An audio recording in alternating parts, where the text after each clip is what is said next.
Dissolving the problem, whole systems thinking. The essential argument there, in the title, is that if we do this properly, problems cease to exist, they solve themselves.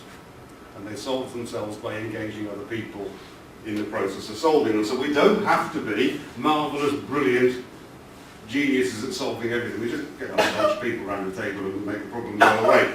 And my journey into this stuff started, I used to be a banker in a previous life, and my journey into this stuff started when I was working in the bank as a consultant, and kept finding that every time they gave me a problem to solve, by the time I'd worked out how to solve it and sold the solution to the client, somebody else in the bank, and then gone off to apply it, of course the problem had changed. So what I came up with was the perpetually failing problem-solving engine. That we spend our lives, and I'm sure this applies to you, every time you go and talk to a client, oh yes, green. You go back and say, oh, not that shade of green, not a different shade of green. The problem keeps moving every time we try and solve it. So I sort of set out to think there's got to be a better way of doing this. And then this opportunity came along to make this talk. We came up with 3 questions. Why does every improvement make things worse? This is a journalist called Huckber in about 1973-74. Ron Eddington, who possibly familiar to some of you, used to run BA and did the Eddington report, said, why do we build bridges over puddles and roads to nowhere? And see Northcote Parkinson about 50 something or other.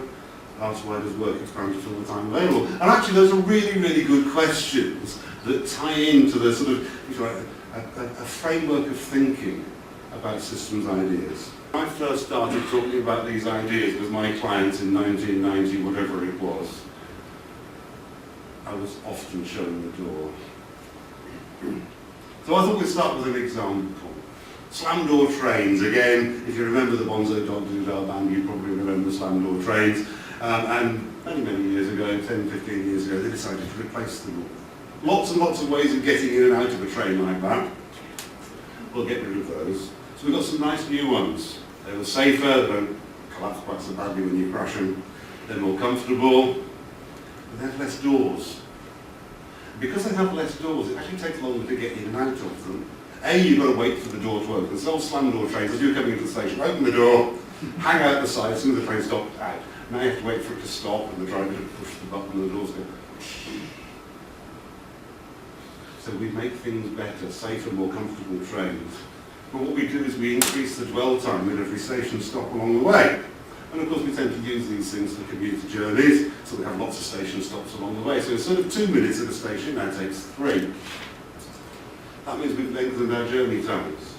That means we have more delays getting to Arab first thing in the morning.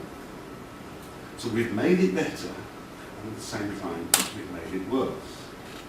So what they did was they increased punctuality by changing the target time by defining on time as anything up to 10 minutes late.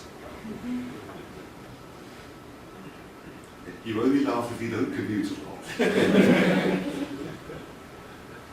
So 10 minutes late is now on time. So somebody, somewhere, took hold of a problem, defined a solution to it, and introduced that solution. And in terms of the problem solver, it was probably better. But in terms of everybody else, it felt worse. We assume the rightness of the problem solver. I've been appointed to fix that, so I'm going to fix it. I'm going to design a solution that looks like this. Isn't that a beautiful bridge?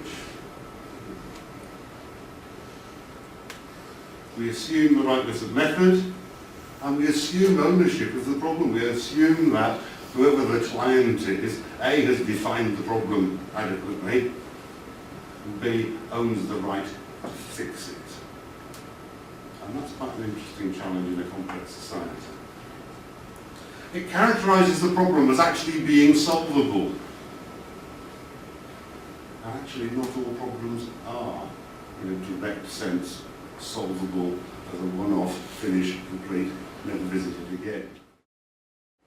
And there we come back to the 3 problems we started with. Why does every improvement make things worse? Because we don't think about it properly before we start solving it. We don't understand the whole set of things that create the problem.